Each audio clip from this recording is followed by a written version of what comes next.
नमस्ते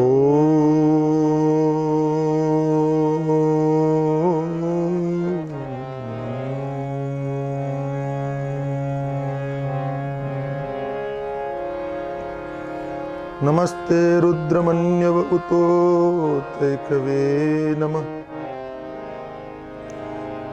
ओम शांति शांति शांति। भद्रं नो अपिवातय मनः। ओम शांति शांति शांति। आनन्दमानन्दकरं प्रसन्नं ज्ञानस्वरूपं निजभावयुक्तं योगीन्द्रमीड्यं भवरोगवैद्यं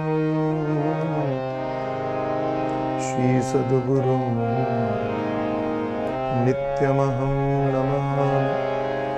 देवी प्रपन्नार्ति हरे प्रसीद प्रसीद मातर्जगतोऽखिलस्य प्रसीद विश्वेश्वरि पाहि विश्वं ममीश्वरी देवी चराचरस्य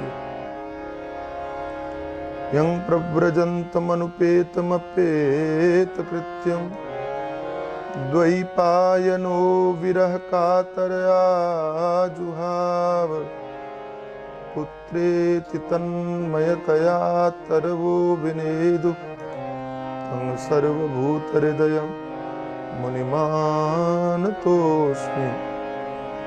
सच्चिदानन्दरूपाय विश्वोत्पत्त्यादिहेतवे तापत्रय विनाशाय श्रीकृष्णाय वयं नमः। तापत्रय विनाशाय श्रीकृष्णाय वयं नमः। राधे कृष्ण राधे कृष्ण राधे कृष्ण राधे कृष्ण राधे कृष्ण राधे कृष्ण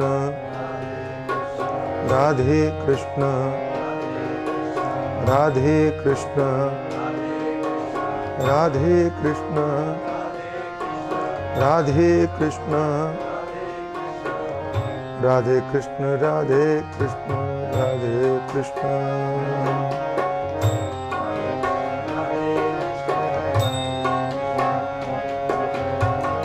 राधे कृष्ण राधे कृष्ण राधे कृष्ण।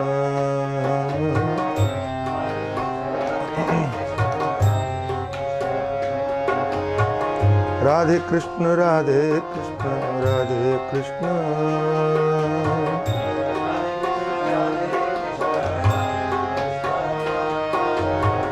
राधे कृष्ण राधे कृष्ण राधे कृष्ण।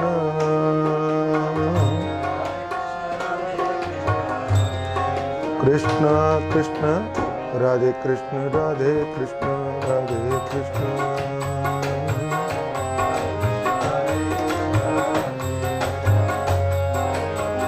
राधे कृष्ण राधे कृष्ण राधे कृष्ण।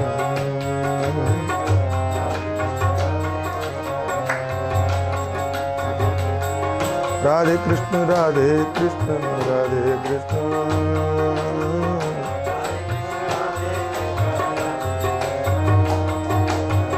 राधे कृष्ण राधे कृष्ण राधे कृष्ण। कृष्ण कृष्ण कृष्ण राधे कृष्ण राधे कृष्ण राधे कृष्ण।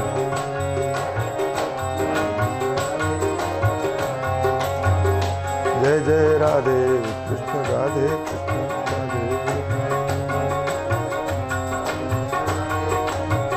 राधे कृष्ण राधे कृष्ण राधे कृष्ण कृष्ण राधे कृष्ण।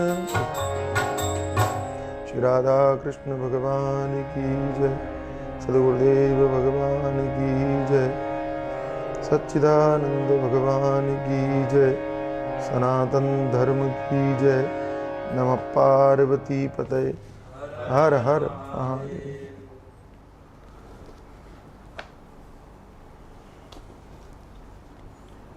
अहो देवर्षि धन्योऽयं यत्कीर्तिं शार्ङ्गधन्वनः, गायन् माद्यन्निदं तन्त्र्या रमयत्यातुरं जगत्। ये देवर्षि धन्य हैं जो भगवान की कीर्ति का गान करते हैं, भगवान की दी हुई वीणा पर, और स्वयं भी आनंद मग्न होते हैं और जगत को भी आनंदित करते हैं। भगवान के संकीर्तन की महिमा का उल्लेख भागवतकार ने, अन्यान्य पुराणों ने, शास्त्रकारों ने, ऋषियों ने, संतों ने सतत किया है। और संकीर्तन की शैली के आचार्य देवर्षि नारद जी,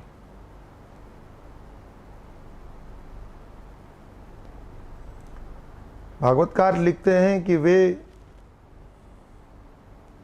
संपूर्ण विश्व में, ब्रह्मांड में भगवान के संकीर्तन से लोगों को आनंदित करने का काम करते हैं। कैसे? बोले स्वयं भी आनंदित होते हैं, और यह निश्चित बात है कि जो स्वयं में आनंदित होगा वही दूसरे को आनंद दे भी सकेगा। स्वयं आनंदित नहीं होगा वो दूसरे को आनंद नहीं दे सकेगा। बनावटी संगीत हो, अच्छा संगीत में भी हमने देखा है शास्त्रीय संगीतकार पराया करके, या सुगम संगीत वाले लोग, जो भोंडा संगीत में उसकी बात नहीं करता, तो बजाते बजाते जब वे भी आनंद में हों तभी दूसरे को आनंद दे सकते हैं। अब संगीतकार खुद टेंशन में हो तो उसका बजाया हुआ आनंद नहीं देगा। राग वही बज रहे हैं, शब्द वही बज रहे हैं, बोल वही बज रहे हैं, लेकिन यही शास्त्रीय संगीत या हमारे वाद्य यंत्रों की विशेषता है कि बजाने वाले का आनंद उसके वाद्य में झलकता है। वो स्वयं मन से स्वस्थ न हो तो उसका बजा हुआ बोले आज कुछ जम नहीं रहा है, लोग भी कह देंगे, स्वाभाविक है। तो स्वयं में ऐसी कथा है, कथा कहते हुए भी व्यक्ति स्वयं में आनंदित नहीं होगा तो दूसरे को आनंद नहीं दे सकता। स्वयं में नहीं समझ में आएगा तो दूसरे को नहीं समझा सकता। तो वही बात है, जिन बातों को खुद नहीं समझे औरों को समझाया,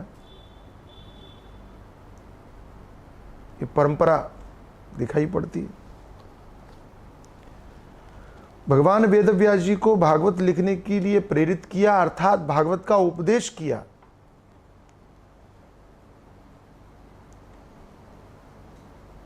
परंपरा की शैली से देखें तो वेदव्यास जी महाराज बड़े हैं, देवर्षि नारद जी भगवान के अवतार हैं वेदव्यास जी। उसके बाद में भी खिन्न है मन, तो देवर्षि ने उपदेश किया, स्वीकार किया। हमारे यहाँ परिस्थिति के भेद से कोई भी उपदेशक हो सकता है और कोई भी श्रोता हो सकता है। ऐसा नहीं है कि जो श्रोता, जो वक्ता है वो श्रोता नहीं हो सकता। यही तो हमारे यहाँ का वैशिष्ट्य, विशेषता है कि भगवान सुखदेव कथा कहते हैं तो वहाँ वेदव्यास जी भी बैठे नीचे सुनने वालों, वेदव्यास जी के पिताजी भी बैठे हैं सुनने वालों, पाराशर जी भी बैठे, उनके दादा भी बैठे, वशिष्ठ जी भी बैठे, ऋगुरु वशिष्ठ श्रवणस्य गौतम वेदातिर देवल देवरातव। अर्थात चूंकि इनमें अहंकार नहीं है, इसलिए कोई किसी की भी कथा सुनने के लिए बैठ जाता है। कथा को महत्व है। ये नहीं है वक्ता तो छोटा है, कि वक्ता ठीक नहीं है, कि वक्ता ऐसा है, कि वक्ता वैसा है। इन चीजों को महत्व नहीं देते, कथा को महत्व देते हैं। और हमें भी कथा को महत्व देना चाहिए, यह मैं बार बार निवेदन करता हूं। कथा को,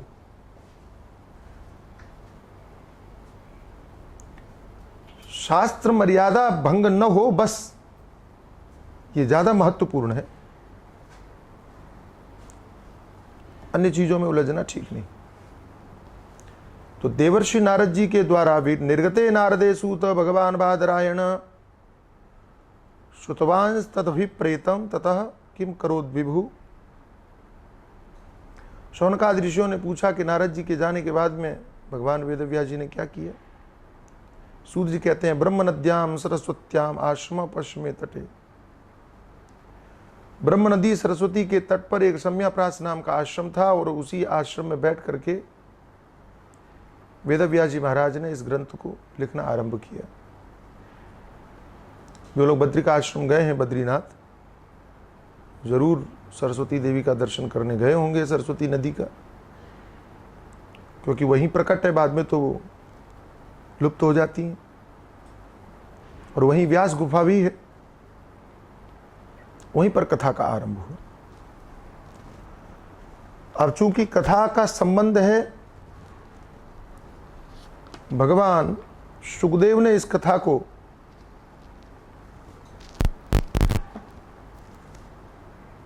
किसको सुनाया? परीक्षित को। तो परीक्षित कौन है, यह बताने के लिए थोड़ा सा पीछे जाना पड़ेगा। महाभारत के अंतिम युद्ध से श्रीमद् भागवत का आरंभ होता है। कई कुछ तुलनात्मक बातें हमको बड़ी प्यारी लगती हैं।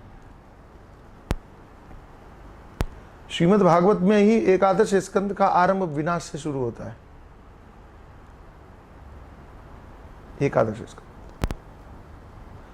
और मैं प्रायः कहा करता हूं कि एकादश स्कंद का आरंभ विनाश से शुरू है, क्योंकि ऋषि यदुवंशियों को शाप देते हैं, और उस शाप के तुरंत बाद में देवर्षि नारद जी वसुदेव जी के घर पे आते हैं और सत्संग शुरू हो जाता है। श्रीमद् भागवत भगवान का वांग्मय स्वरूप कहा है, और शास्त्रकारों ने इस वांग्मय स्वरूप का निरूपण करते हुए कहा कि 12 स्कंद हैं, और इन 12 स्कंदों में अगर पूरे शरीर का निरूपण करें तो कौन सा अंग क्या क्या है, तो पादौ यदीयौ प्रथम द्वितीय, पहले और दूसरा स्कंद भगवान के चरण युगल हैं। तीसरा और चौथा स्कंद भगवान के जांघें हैं। नाभिस तथा पंचम एवं षष्ठौ, नाभि भगवान का पंचम स्कंद है और छठा स्कंद हृदय है। सातवां आठवां स्कंद भगवान के बाहु युगल है। कंठस्तु राजन नवमो यदीयो, और नवम स्कंद भगवान का कंठ है। और जैसे संपूर्ण शरीर में सबसे सुंदर क्या होता है, बोले मुखारविंद, ऐसे श्रीमद् भागवत में संपूर्ण सुंदर, सबसे अधिक सौंदर्य कहाँ दिखाई पड़ता है? मुखारविंदम दशमम प्रफुल्लम, दशम स्कंद भगवान का मुखारविंद है। और शरीर में ज्ञान कहाँ रहता है, विवेक कहाँ रहता है? तो हम प्रायः जब चर्चा करते हैं, किसी से पूछते हैं, तो यही संकेत करके पूछते हैं, बुद्धि है कि नहीं? कोई ऐसे नहीं पूछता कि बुद्धि है कि नहीं, कि यहां नहीं पूछता बुद्धि है कि नहीं। यहां जब हाथ रखेगा तो कहेगा दिल है कि नहीं, हृदय है कि नहीं।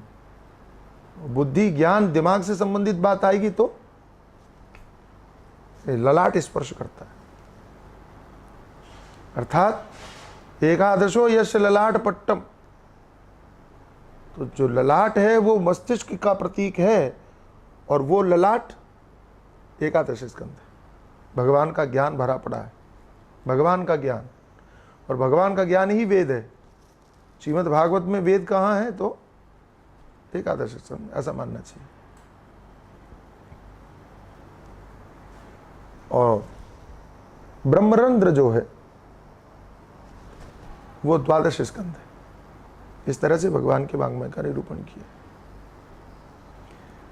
तो वहां भी विनाश से आरंभ हुआ, अर्थात जब तक संसार में अस्तित्व की परिकल्पना रहेगी, कहीं मैंने पढ़ा था कि कबीर का कोई दोहा है, कबीरा खड़ा बाजार में लिए लुआठी हाथ, जो घर बारे आपनो चले हमारे साथ।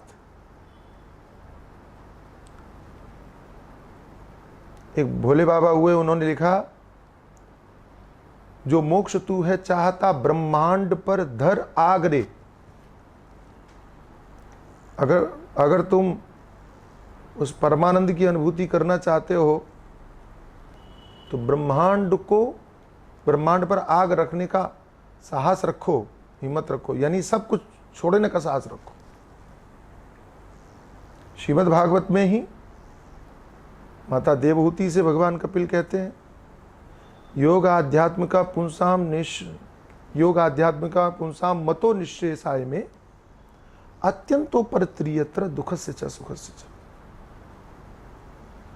अगर आप उस आनंद की अनुभूति करना चाहती हैं माता जी, तो सुख दुख ये संसार के जितने भी हैं, इनसे आपको ऊपर उठना पड़ेगा। जब तक संसार के पदार्थों में राग, अनुराग अथवा सुख की कामना बनी रहेगी, तब तक आप उस आनंद की अनुभूति नहीं कर सकते। अच्छा, प्रैक्टिकल करके देखो आप। क्या आप भोजन करते हो और टीवी देख रहे हो, तो टीवी में ही अगर मन लग गया पूरा, तो भोजन में क्या था समझ में नहीं आया। मान लीजिए रोमांचक मैच चल रहा हो,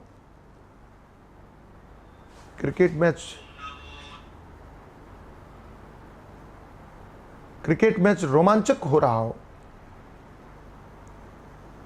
और ऐसी स्थिति में आप भोजन भी कर रहे हैं और मैच भी देख रहे हैं, सारा दिमाग उसमें रखा हुआ है, तो आपको भोजन का आनंद नहीं मिलेगा।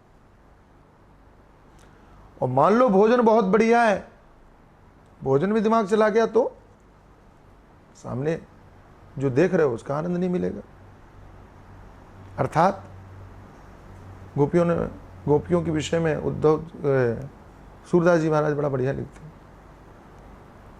उद्धव जी से गोपियां कहती हैं कि उद्धव मन न बहे 10-20, एक होतो सो गयो श्याम संग को अवराधे ईस। तो मन तो एक ही है, संसार में अगर आकर्षित रहा तो परमात्मा के आनंद की अनुभूति कैसे करेगा। इसलिए पहले संसार के विनाश की बात कही, फिर यहां पर भी बड़ा सुंदर संकेत है कि महाभारत का युद्ध हुआ, अधर्म पराजित हुआ, धर्म विजयी हुआ, और विजयी धर्म के रूप में परीक्षित का जन्म हुआ। अर्थात हमारे अंदर में दोनों प्रवृत्तियां हैं, धर्म अधर्म की हमारे अंदर में। अच्छाई भी हमारे अंदर में है, बुराई भी हमारे अंदर में। और जिस समय पर अच्छाई विजय हो जाए, अच्छाई की जीत हो जाए, अधर्म पराजित हो जाए, उसी समय पर उत्तरा के गर्भ से जैसे परीक्षित का जन्म हुआ, इसी तरह गुरुदेव के समाधान के रूप में हमारे यहां परीक्षित का जन्म होता है। परीक्षित का मतलब जिज्ञासा का जन्म होता है। यह संकेत बड़ा स्पष्ट है कि गुरुदेव जब कुछ कहते हैं, गुरुदेव कुछ सुनाते हैं, संत महापुरुष कुछ सुनाते हैं, वो तब तक जिज्ञासा को जन्म नहीं देता जब तक कि हमारे अंदर का अधर्म पराजित नहीं होता। अधर्म की प्रवृत्ति जागृत हो तो परीक्षित जन्म नहीं लेते, जिज्ञासा जन्म नहीं लेती। जिज्ञासा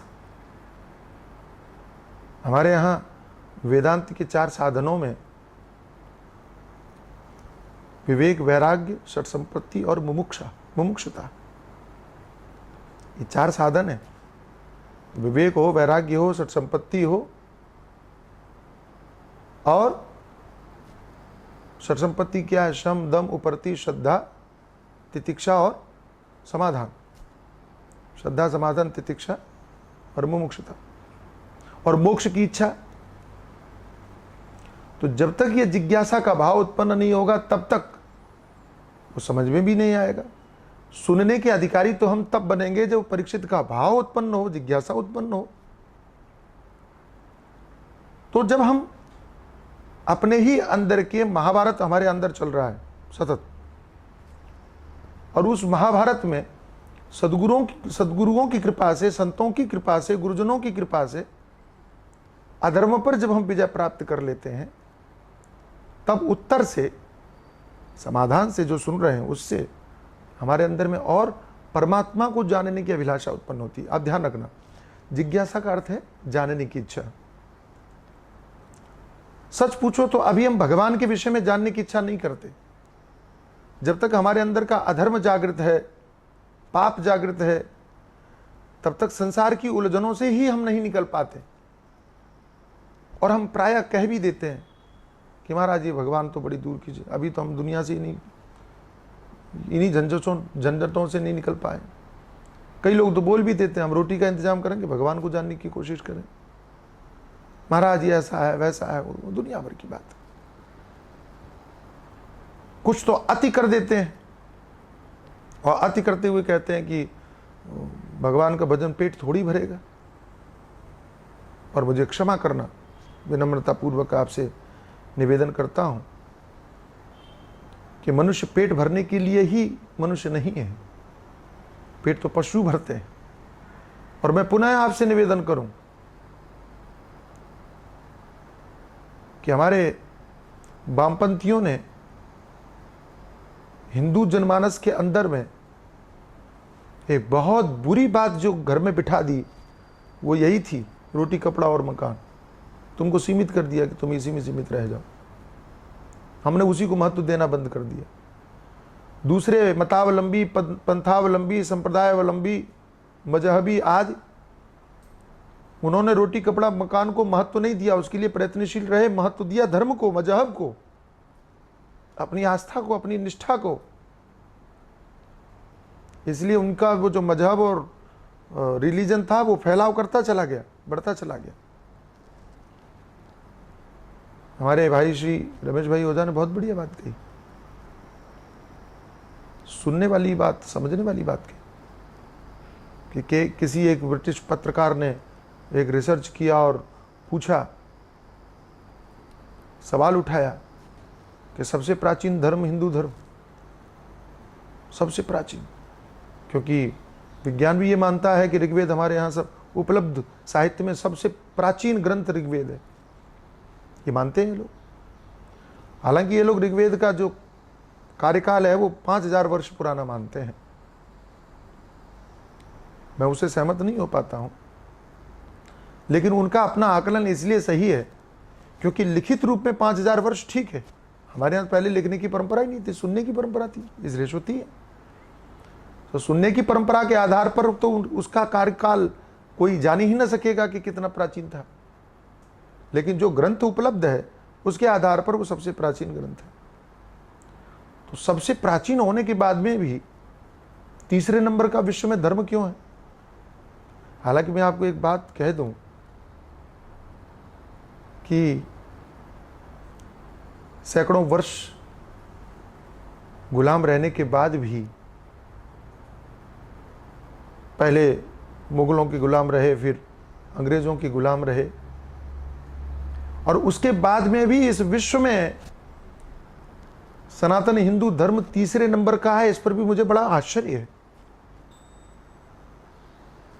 हमने अपने धर्म को बचाने के लिए कभी तलवारें नहीं चलाई,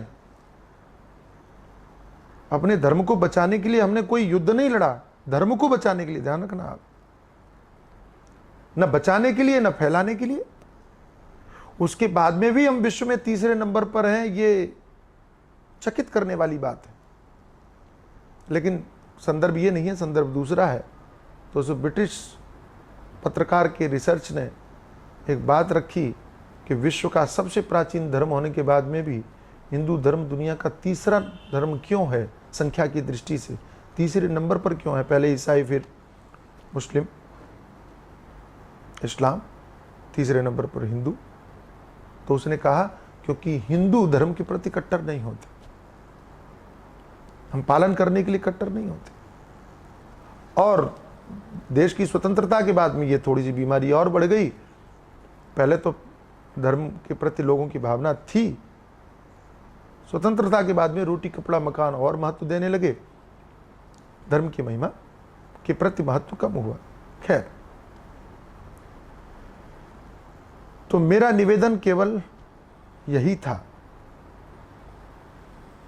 कि परमात्मा को जानने की अभिलाषा जागृति ही तब होगी जब महाभारत में पांडव विजयी होंगे, महाभारत में कौरव पक्ष कमजोर होगा, मतलब पराजित होगा। ऐसी हमारे यहां अंदर में ये होगा तब। और वो होगा कैसे? तो जब आपके पक्ष में गुर्जन होंगे, जब आपके पक्ष में कृष्ण होंगे, जब आपके पक्ष में गीता होगी, जब आपके पक्ष में उपदेशक होंगे, संत होंगे, ये स्थिति तब आएगी। परीक्षित, यहां एक घटना और आती है, तो जहां से आरंभ किया है वो घटना क्या है कि दुर्योधन पड़ा कराह रहा है। दुर्योधन की मौत नहीं हुई थी, मृत्यु नहीं हुई थी। पांडव विजयी हुए। अश्वत्थामा दुर्योधन से मिलने गया और कहा कि तुम्हारी अंतिम इच्छा क्या है? तो दुर्योधन हंसने लगा। अश्वत्थामा ने कहा, हंस क्यों रहे हो? बोले, तुम मेरी अंतिम इच्छा पूछ रहे हो, जीवन में मैंने एक ही तो इच्छा की, उसे पहली कह लो चाहे अंतिम कह लो। तो क्या इच्छा है? पांडवों की मृत्यु, पांडवों का विनाश चाहता था मैं तो। अश्वत्थामा ने कहा कि मैं तुम्हारा ये संकल्प पूरा करूंगा। दुर्योधन फिर हंसने लगा। बोले, आप क्यों हंस रहे हो? तो दुर्योधन ने कहा कि मेरा संकल्प पूरा करते करते तुम्हारे बाप मर गए, पितामह भीष्म गिर गए, प्रतापी कर्ण चला गया, मेरे सारे भाई मर गए, पूरी 18 अक्षौणी सेना खत्म हो गई, और सब मिलकर के वो काम नहीं कर पाए, मैं भी यहां दोबारा पड़ा हूं, तुम अकेले करोगे? अश्वत्थामा ने कहा कि तुम्हारा अंतिम संकल्प है तो जरूर करूंगा। मित्र के संकल्प को पूरा करने के लिए अधर्म भी करना पड़े तो मैं चूकूंगा नहीं, लेकिन तुम्हारी इच्छा पूरी करूंगा, ऐसा वचन दे करके और वो पांडवों के शिविर की ओर बढ़ा। भगवान तो पांडवों के पक्ष में थे, चूंकि भगवान पांडवों के पक्ष में थे इसलिए पांडवों की तो रक्षा होनी ही थी। मैं कई बार सोचता भी हूं, प्रायः कई लोग सोचते होंगे, यदि भगवान न होते पांडवों के पक्ष में तो पांडव तो कब के मर गए होते। यह बात बिल्कुल सही है, लेकिन ध्यान रखना, सत्य के पक्ष में ही ईश्वर रहता है, धर्म के पक्ष में ही परमात्मा रहता है। संकट और कष्ट कितने ही क्यों न झेलने पड़े। हां, एक बात और, सत्य के पथ पर संकट है, सत्य के पथ पर कठिनाई है, सत्य के पथ पर मुश्किलें हैं। प्रायः हमने निराश होते हुए लोगों को देखा है जो ये कहते हैं कि महाराज हम तो बड़ा धर्म कर्म करते हैं, पुण्य कर्म करते हैं, हमारे जीवन में बड़ी कठिनाइयां हैं। जो पूजा पाठ नहीं करते, धर्म से नहीं जुड़े, वो तो बड़े मौज में हैं, तो बड़े खुश। ऐसा मैंने प्रायः लोगों से कहते सुना। तो पहली बात तो मैं बहुत विनम्रता पूर्वक निवेदन करता हूं कि धर्म का पालन व्यक्ति को कर्तव्य के लिए करना चाहिए, परिणाम के लिए नहीं। परिणाम के लिए काम नौकर करता है, मजदूर। और धर्म जो है कर्तव्य पालन। सैनिक जो है ना, सैनिक सीमा पर खड़े होकर के युद्ध करता है, परिणाम की चिंता नहीं करता। वो ये नहीं सोचता कि विजय होगी कि क्या बोलते पराजय होगी। वो लड़ता है। अच्छा, अकेला भी हो तो वो लड़ता है, तो कोई पूछे कि तुम अकेले लड़ रहे हो, क्या कर लोगे,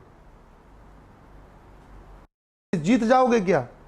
तो कहता है जीत हार बाद की बात है, लेकिन जब तक जिंदा हूं इनको आगे नहीं बढ़ने दूंगा, ये मेरा कर्तव्य। तो जय पराजय का महत्व नहीं है, लाभ हानि का महत्व नहीं है, कर्तव्य परायणता का महत्व है। ये धर्म का सबसे महत्वपूर्ण संस्कार है, ये बात समझना आप। एक सज्जन हमको कहने लगे, स्वामी जी एक बात बताइए। मैंने कहा क्या? तो कहा रावण ने जिंदगी भर अधर्म किया। मैंने कहा बिल्कुल।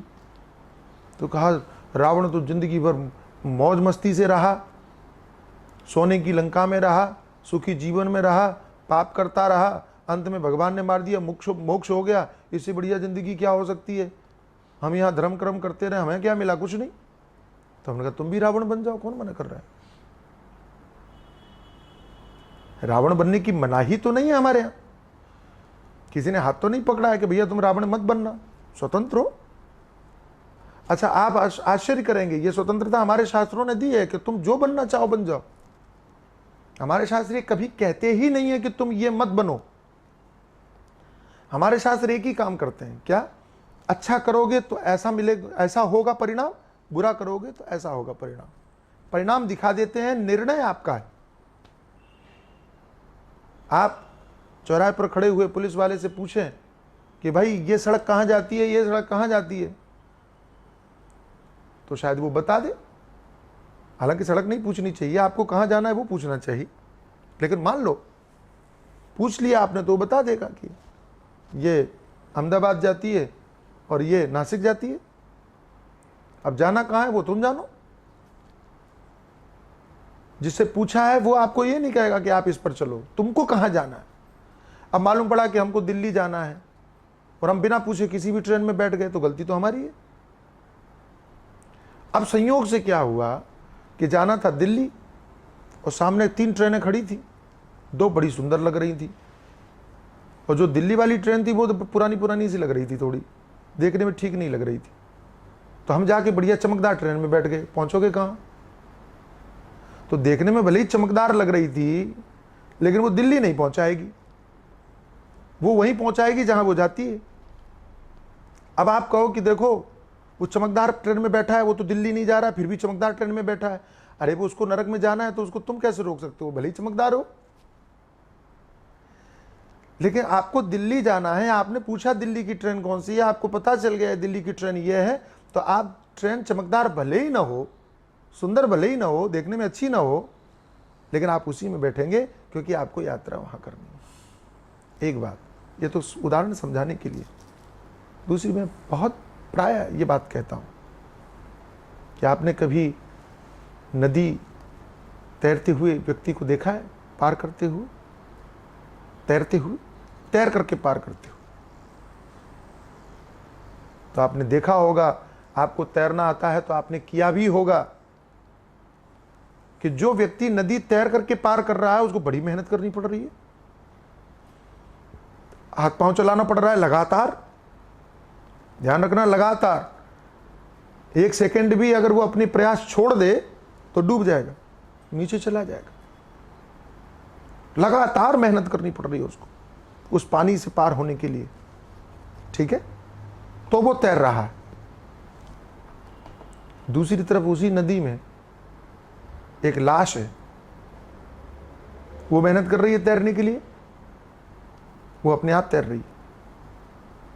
अब वो कहे कि ये तो हमारे साथ अन्याय है, हम जिंदा हैं तो हमको मेहनत करनी पड़ रही है, ये मरा हुआ ये अपने आप तैर रहा है, ये तो अन्याय, ये तो ठीक नहीं है।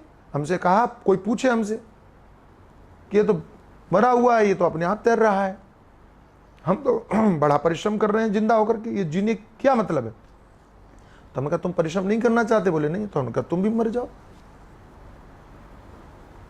तुम भी मर जाओ, तुम भी तैरोगे। जीने की तो कीमत चुकानी पड़ेगी। आप जीवित हैं इसके लिए कीमत चुकानी पड़ेगी, इसके लिए सतत परिश्रम करना पड़ेगा, श्रम करना पड़ेगा। और एक बात सदैव स्मरण रहे कि वो जो लाश तैर रही है वो तैरती हुई दिखाई आपको पड़ रही है, लेकिन भूलना मत कि वो तैरते तैरते कहां जाएगी किसी को नहीं पता है। उसका लक्ष्य निर्धारित नहीं है, वो कब किनारे लगेगी, कहां किनारे लगेगी, कहां पहुंचेगी, कौवा खाएंगे कि कुत्ते खाएंगे, कोई नहीं जानता। उसका परिणाम किसी को पता नहीं है। बहुत अच्छे से समझना इस बात को। लेकिन जो तैर करके जा रहा है, मेहनत तो पड़ रही है, लेकिन वो वहीं पहुंचेगा जहां वो पहुंचना चाहता है। इतनी सी बात समझ में आ जाए तो पूरे जीवन का रंग ढंग बदल जाए। तो ये जितने भी आपको चमक दमक वाले दिखाई पड़ रहे हैं, बड़े सुखी दिखाई पड़ रहे हैं, ये तैरते हुए दिखाई तो पड़ रहे हैं, लेकिन ये कहां जाएंगे उनको भी नहीं पता है। ये किस किनारे पर पहुंचेंगे परिणाम उनको भी नहीं पता है। लेकिन जो धर्म के पथ पर संकट झेलते हुए चल रहे हैं, तो वहीं पहुंचेंगे जहां वो जाना चाहते हैं। कौरव किस किनारे पर लगे, कौरवों को पता ही नहीं चला कि परिणाम क्या होगा। लेकिन पांडवों के जीवन में कठिनाइयां थी, कौरवों के जीवन में संकट थे, कौरवों के जीवन में सुख था, साम्राज्य तथा कथित सुख। ध्यान रखना, क्योंकि साधन सुख नहीं देते। वो पांडव वन में थे, गजब की बात देखो आप, पांडव वन में थे, जंगल में थे, लेकिन चैन की नींद सोते थे। और दुर्योधन महल में था, लेकिन नींद नहीं आती थी कि 12 वर्ष खत्म हो जाएंगे फिर क्या होगा। तो सुख है क्या वो भी तो समझ लो पहले। फिर भी तथाकथित सुख जो तुमको दिखाई पड़ रहा है कौरवों का, वो तैरते हुए दिखाई पड़ रहे थे, लेकिन कहां किनारे पर लगे पता ही नहीं चला। विनाश हो गया, खत्म हो गए। पांडवों के जीवन में कठिनाइयां दिखी, लेकिन अंत परिणाम सुखदायक रहा। हमारे गुरु जी कहते हैं कि कभी भी बीज देख करके मत बोना। बीज देख के, कभी बबूल का बीज देखना, बबूल कीकर, उसका बीज बड़ा चिकना होता है, चिकना एकदम, हाथ में रख तो फिसल जाए। और आम की गुठली बड़ी खुरदुरी होती है। अब आप बीज देखो, बोले ये चिकना, ये ज्यादा बढ़िया होगा, वही बो दिया, तो फल क्या होगा। तो बोए बीज बबूल के, आम कहां से हो, तो कांटे मिलेंगे। तो बीज की चिकनाहट चमक देख करके अगर आपने जमीन में बो दिया तो क्या मिलेगा, कांटे। और बीज की खुरदराहट को महत्व नहीं दिया, आपने बो दिया तो क्या मिलेगा, बढ़िया बढ़िया मीठे मीठे पके हुए फल प्राप्त होंगे।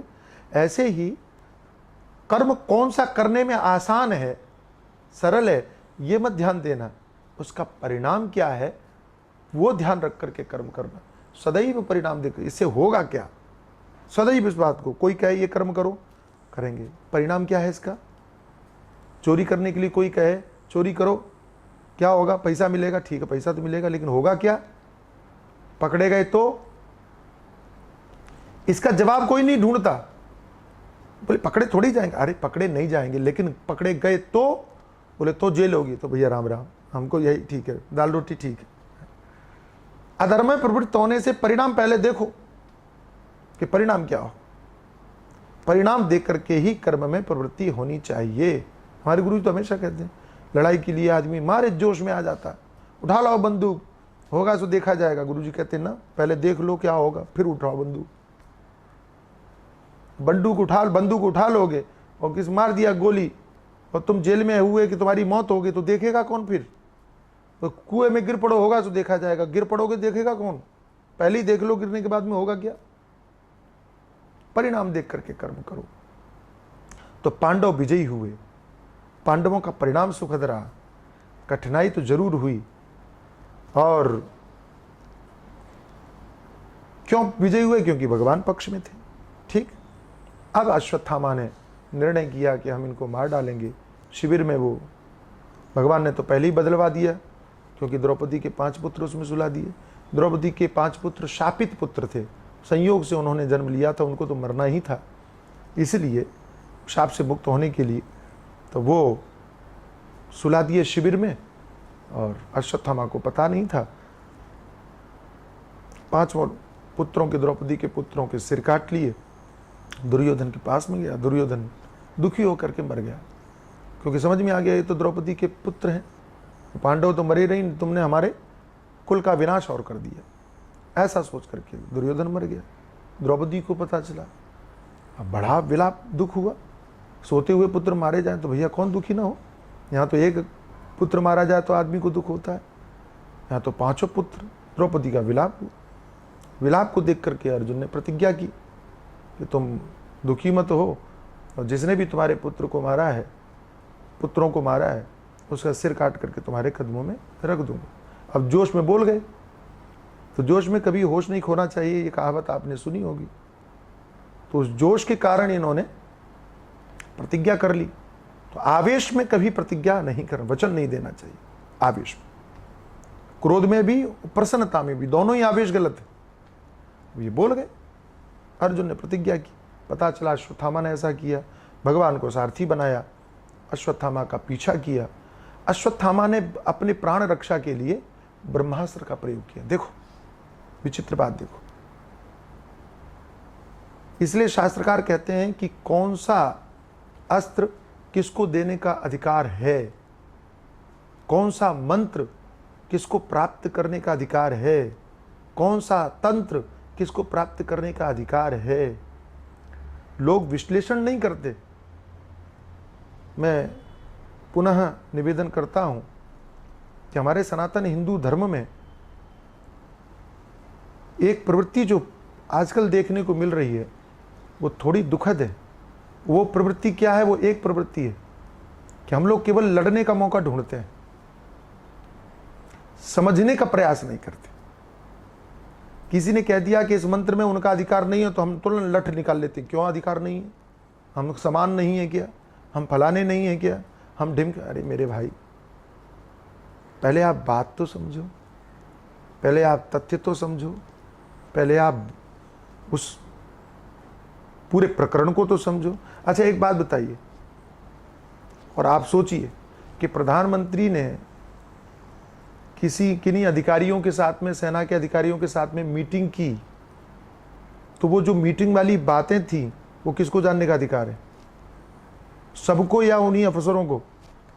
अब कोई कहे हमको क्यों जानने का अधिकार? हम देश के नागरिक हैं, हमने वोट दिया है, प्रधानमंत्री तो हमारा सेवक है, हमको भी बताए। क्या पॉसिबल है? संभव है? बजट में क्या क्या घोषणाएं होने वाली हैं ये संसद में पता चलेगा। पहले कोई कह दे हमको मालूम क्यों नहीं पड़ना चाहिए? ये गुप्त क्यों रखी जाती है सूचनाएं? इनको गुप्त रखने का क्या मतलब है? क्या सबको अधिकार है? बिल्कुल नहीं है। तो जैसे वहां की बातें, वहां के कुछ नियम कानून संपूर्ण लोगों के बीच में उन बातों को प्रकट नहीं किया जाता हो, केवल सरकार की बात नहीं है, आपका बिजनेस मॉडल कोई है, उसमें भी आपकी जो बातें, आपकी रणनीति हैं वो आपके तक सीमित रहनी चाहिए, आपके विरोधियों को पता नहीं चलना चाहिए। अगर आपने अपना एजेंडा सार्वजनिक कर दिया तो फिर बचा क्या? आप तो वहीं असफल हो जाएंगे। तो जो उन चीजों को जानने के लिए अधिकृत हैं कंपनी की तरफ से, कि सरकार की तरफ से, उन्हीं को यह मैसेज पहुंचाया जाना चाहिए, उन्हीं को यह मैसेज बताया जाना चाहिए। ध्यान रखना, जो बात आर्मी ऑफिसर को बताई जाती है वो सारे सैनिकों को नहीं बताई जाती। गजब की बात देखिए, लड़ रहा है सैनिक, जान दे रहा है सैनिक, लेकिन उस सैनिक को वो बात बताई नहीं गई, बताई गई चीफ कमांडर को। अब वो सैनिक कहे लड़ते तो हमें, मरते तो हमें, हमसे क्यों छुपाया? हमारे ऊपर विश्वास नहीं है। लड़ने लगे, बहस करने लगे। क्या उस सैनिक का ये बहस करना जायज है? बिल्कुल नहीं, क्योंकि इसी का नाम व्यवस्था है। हम वही कहते हैं कि हम लोग सिर्फ लड़ने के लिए तैयार रहते हैं, हम कभी कोई बात समझने की कोशिश नहीं करते। ऐसी कौन से मंत्र को, किस मंत्र पर किसका अधिकार है, किस तंत्र पर किसका अधिकार है, किस अस्त्र पर किसका अधिकार है, ये उसकी योग्यता पर निर्भर करता है। ये शास्त्रों से प्रमाणित होता है जब आप कथाएं सुनते हैं और कथाएं पढ़ते हैं। द्रोणाचार्य का पुत्र है अश्वत्थामा, लेकिन योग्यता के मामले में अर्जुन से कमतर है। तो ब्रह्मास्त्र की शिक्षा दे तो दी, लेकिन ब्रह्मास्त्र को लौटने की विद्या द्रोणाचार्य ने अपने पुत्र को नहीं सिखाई, अर्जुन को सिखा दी। और यह प्रमाणित हुआ कि द्रोणाचार्य ने सही किया, क्योंकि यह अनधिकृत था, यह अधिकृत नहीं था। छोटे से संकट पर ब्रह्मास्त्र चला दिया। ब्रह्मास्त्र जैसी चीज, अब जैसे मान लीजिए कोई छोटे से गुस्से में परमाणु बम फोड़ दे, जैसे वो पाकिस्तान अश्वत्थामा की तरह लगा रहता है, परमाणु बम है हमारे पास में, परमाणु बम है, तो वो अधिकृत नहीं है। तो जैसे ये अस्त्र शस्त्र के मामले में, ऐसे ही मंत्र तंत्र के मामले में, तंत्र शास्त्र में मैंने पढ़ा कि तंत्र का प्रयोग, तंत्र का उपदेश, तंत्र की साधना उसी को उपदेश करना चाहिए जो 100 गालियां खाने के बाद में भी जिसके मन में क्रोध ना आए। आप समझ रहे? 100 गालियां खाने के बाद में भी जो क्रोधित ना हो, बोले अब आप अधिकृत हैं, अब आपको तंत्र दो। नहीं तो मालूम पड़ा आपके पास में तंत्र शक्ति आ गई, किसी ने थोड़ा सा अपमान कर दिया, है तेरे को भस्म करता हूं, तुम तो अधिकारी ही नहीं हो, अधिकृत नहीं हो। उस शक्ति को पचाने का सामर्थ्य भी चाहिए। अश्वत्थामा ने ब्रह्मास्त्र का प्रयोग कर दिया, अर्जुन तो घबरा गए, क्योंकि ब्रह्मास्त्र सीखे तो थे लेकिन कभी जीवन में प्रयोग नहीं देखा। भगवान से पूछा, ये प्रभु क्या है? भगवान ने कहा ब्रह्मास्त्र। आप तो और घबरा गए कि इसका तो कोई तोड़ नहीं है। तो भगवान ने कहा तुम भी ब्रह्मास्त्र का प्रयोग कर दो। अब वहां सोचने का समय नहीं था, भगवान की आज्ञा ही मानना था। और मैं प्रायः कहता हूं कि ऐसी जीवन की कठिनाई के समय पर जिसके साथ आप हैं उसकी आज्ञा ही सर्वोपरि है, वहां बहस नहीं करना चाहिए। अरे महाराज दोनों टकराएंगे तो पूरा विश्व ब्रह्मांड खत्म हो जाएगा, आप क्या आज्ञा दे रहे हो, सोच समझ कर क्या आज्ञा दे रहे हो, क्या कर, नहीं नहीं, जिसको जिसके प्रति समर्पित हो वहां फिर बहसबाजी नहीं होनी चाहिए। अर्जुन ने तुरंत आज्ञा पालन किया, ब्रह्मास्त्र का प्रयोग कर दिया। 2 ब्रह्मास्त्र आपस में टकराने जा रहे थे, ऋषियों की समाधि टूट गई, देवताओं की नींद उड़ गई कि ये क्या करना चाहते हैं, भगवान क्या समय से पहले सृष्टि करना चाहते हैं? तभी भगवान ने अर्जुन को आदेश किया कि तुम अपने मंत्र से दोनों ब्रह्मास्त्रों को वापस लौटाओ। दोनों ब्रह्मास्त्र वापस लौटाए और अश्वत्थामा को बंदी बनाकर अर्जुन चलने लगे। तो भगवान ने कहा कि बंदी क्यों बना रहे हो भाई, तुमने तो कहा था कि मार के सिर काट के ले जाओगे। अर्जुन ने बुद्धिमानी पूर्वक कहा कि प्रभु जिसका अपराधी है उसके सामने खड़ा कर देते हैं और दंड देना तो द्रौपदी का काम है। तो चालाकी से, बुद्धिमानी से, और अर्जुन ने अश्वत्थामा को बांध करके रथ में डाला और लेकर के जैसे ही द्रौपदी के पास में पहुंचे तो हमारे श्रीमद् भागवतकार सुंदर वर्णन करते हुए कहते हैं, तथा अर्धम पशुपत पाशबद्धम अवांग मुखम कर्म जुगुप्सितेन निरीक्ष कृष्णा प्रकृतम गुरो सुदम वामस स्वभावा कृपया ननाम च। और जैसे ही देखा बंधे हुए गुरुपुत्र को तो तुरंत हृदय में करुणा आ गई और कहा कि अरे तुमने ये क्या कर रखा है, मुच्चिताम मुच्चिताम मुच्चिताम मुच्चिताम एशो ब्राह्मणों नितराम गुरु, ये तो हमारे गुरुजन है, पूजनीय है, तुमने इनको क्यों बांध रखा है? तो किसी ने धीरे से कहा कि यही है जिसने तुम्हारे पुत्रों को मारा। द्रौपदी ने कहा ठीक है मारा, लेकिन अब इसको मारने से तुम्हारे पुत्र जीवित नहीं होंगे, 5 क्या 1 भी पुत्र जीवित नहीं होगा, तो इसको मारने से हमको मिलेगा क्या, कुछ प्राप्त होगा? कोई कुछ बोला नहीं। तो द्रौपदी ने कहा एक चीज होगी, अगर इसको मार दिया तो एक चीज होगी। बड़ी प्यारी बात कही, एक चीज होगी। क्या? मां रोदी दस्य जननी गौतमी पति देवता यथामृतवत सारता रोदिम्यम सुमुखी मुहु। हमारे पुत्र मर गए और उसके बदले में इसको अगर हम मारते हैं तो हमारे पुत्र तो जीवित नहीं होंगे, लेकिन एक काम जरूर होगा कि एक माँ का दुख और बढ़ जाएगा। जैसे मैं अपने पुत्रों के वियोग में रो रही हूँ, ऐसे इसकी माँ भी इसके वियोग में रोएगी, हासिल किसी को कुछ नहीं होगा। ये बात अगर लोगों को समझ में आ जाए तो दुनिया से युद्ध ही खत्म हो जाए।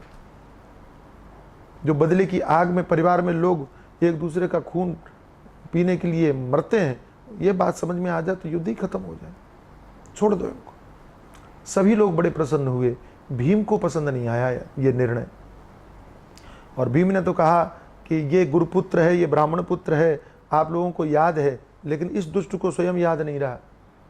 सोते हुए हमारे पुत्रों को इसने मारा, इसको शर्म नहीं आई, इसको मारने से अगर नरक में जाना पड़े तो मैं जाऊंगा, मैं इसको मारूंगा। तो भीम आगे बढ़ने लगे, भगवान ने हाथ पकड़ लिया, भीम भैया ठहरो, जो तुम चाहते हो वही होगा, लेकिन थोड़ा ठहरो।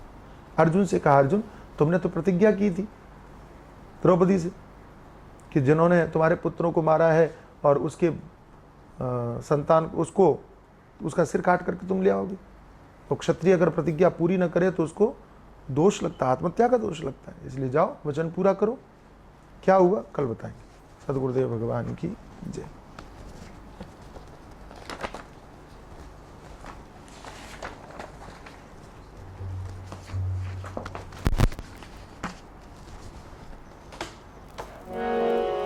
राधे राधे राधे राधे राधे गोविंद।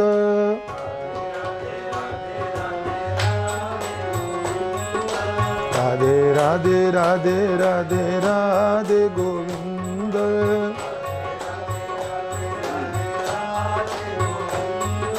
वृंदावन चंद्र अनाथ नाथ दीन बंदो राधे गोविंद।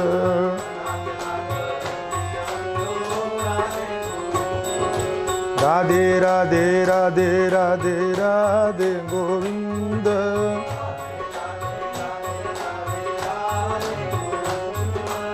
नंद मुकुंद नंद मुकुंद नवनीत चोर नंद मुकुंद नवनीत चोर राधे गोविंद।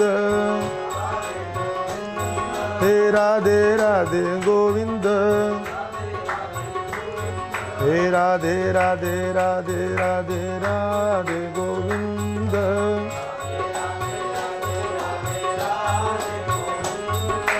यशोद बाल यशोद बाल यदुकुल तिलक यदुकुल तिलक राधे गोविंद। हे वृंदावन चंद्र अनाथ नाथ दीन बंदो राधे गोविंद।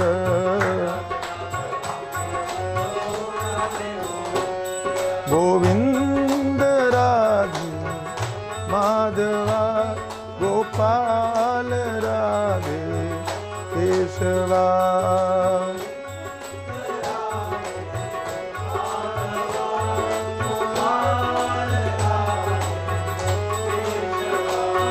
गोविंद राधे माधवा गोपाल राधे केशवा।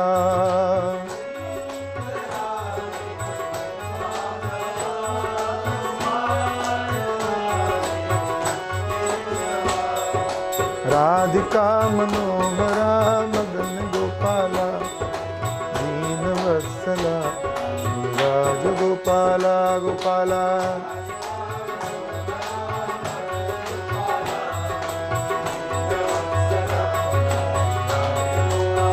गोपाला राधिका मनोहरा मदन गोपाला दीन वत्सला राज गोपाला गोपाला।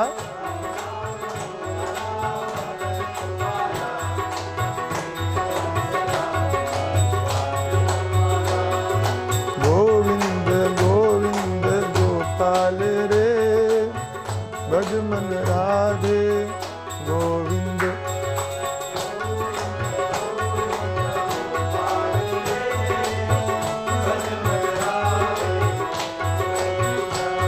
गोविंद राधे माधवा गोपाल राधे केशवा।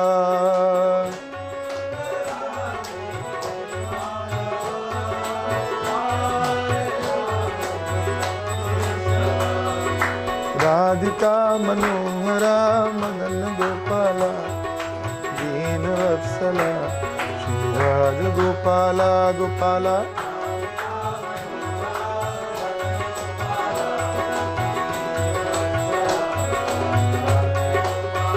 गोपाला राधिका मनोहरा मदन गोपाला दीन वत्सला श्री राज गोपाला गोपाला।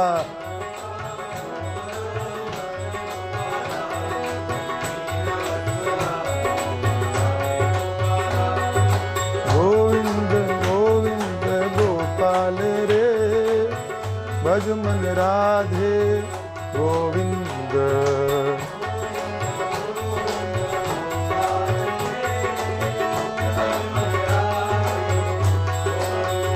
जय जय गोविंद गोविंद गोपाल रे भज मन राधे गोविंद।